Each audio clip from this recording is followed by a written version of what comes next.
Prej ditësh në tregun e agrumeve qarkullon problemi i pesticideve që fermerët përdorin për mandarinën. Grupi xhirimi të RTS Gjirokastra ka udhëtuar drejt Konispolit, një prej prodhuesve më të mëdhenj jo vetëm në tregun vendas, por edhe jashtë.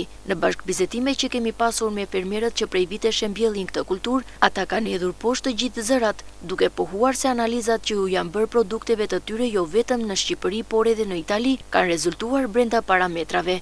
Ata japin siguri për këtë produkt që kultivojnë prej vitesh.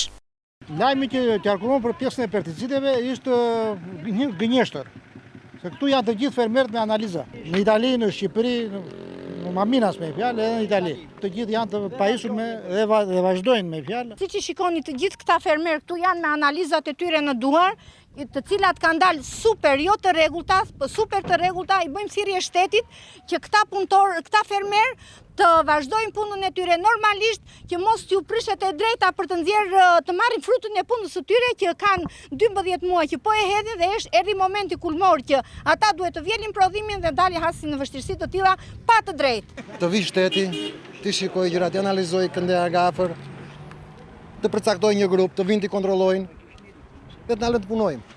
Lajmi për pesticidet mbi normat e lejuara ka sjell edhe mbetjen stok dhe largimin e shumë tregtarëve, gjë e cila konfirmohet nga vetë fermerët. Kanë tregtarë kanë pasur frikë të ngarkojnë. Tregu brendshëm flasin. Dhe tregu jashtë ka punuar normal. Tërme të ngarkojnë mandarinë. Të vinë të marrin, ne ham për vete japim fëmijëve tanë. Si mund të jetë? Tani ne duhet të vdesin fëmijët tanë. Shumë ka ndikuar, ka rreth 4-5 ditë që janë ndikuar shumë ndërpret tregu si me sopat. Dhe kjo nuk është e drejtë për fermerit e zonës së Konispolit, të Xarës edhe të Morsisë. Shpenzime të mëdha shumë.